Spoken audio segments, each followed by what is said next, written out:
ఆయన ఏం బ్రో దీపికా పదుకొనే సందీప్ రెడ్డి వంగ అసలు ఎట్లా చూడొచ్చు? అంత యాటిట్యూడ్ ఉంటే మరుచుకొని ఏడ పెట్టుకోవాలి ఆడ పెట్టుకోవాలన్నా. ఎవరికి ఇది? దీపికా పదుకొనేకి. ఎందుకు చెప్తున్నానంటే ఇప్పుడు నువ్వు ఎంత రెమ్యునరేషన్ అడిగినావు అంత ఇస్తా అంటున్నాడు. నువ్వు మళ్ళా టైమింగ్ షిఫ్ట్ చేసుకో, తెలుగు వాళ్ళని వేరే వాళ్ళని పెట్టుకో. డిమాండింగ్ ఏంది? నువ్వు ఒకరి కింద పని చేయాలా. ఆయన నీకు డబ్బులు రెమ్యునరేషన్ ఆయన ఇస్తున్నాడు, నువ్వు ఇస్తున్నావు, నాకు అర్థం కాదు. నువ్వు కాకపోతే 100 మందిని పెట్టుకొని తీస్తాడు, బొమ్మల్ని పెట్టి తీస్తాడు సందీప్ రెడ్డి వంగ.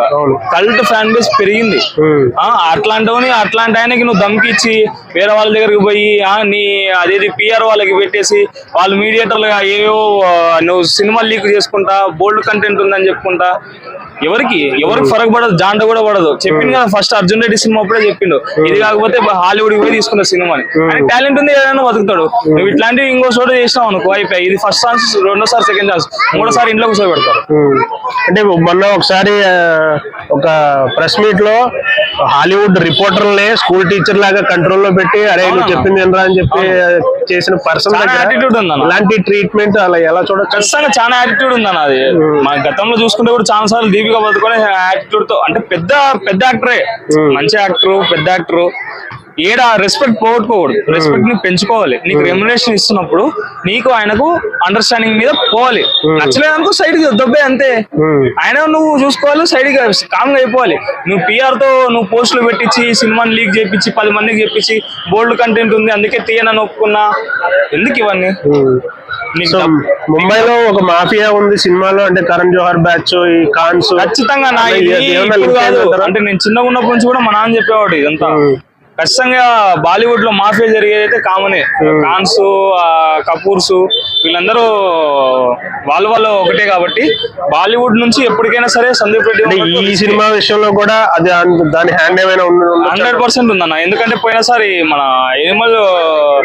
మన యశ్రాజ్ ఫిలిమ్స్ వాళ్ళే తీసింది ఎనిమల్ ని కూడా. అప్పుడు కూడా రణబీర్ కపూర్ నువ్వు సందీప్ రెడ్డి వంగతో తీసినావు, ఒకసారి నీకు ఛాన్సెస్ దొరకవు ఇక్కడ, అవి అని మాట్లాడినావు. కాబట్టి ఇప్పుడు ఇది కూడా అంతే. సందీప్ రెడ్డి వంగకు ఖచ్చితంగా బాలీవుడ్ నుంచి అయితే కొంచెం ఉన్నాయి, అపోహలు ఉన్నాయి, అపార్థాలు ఉన్నాయి. కాబట్టి సందీప్ రెడ్డి వంగ ఆయన ఇష్టం అన్న.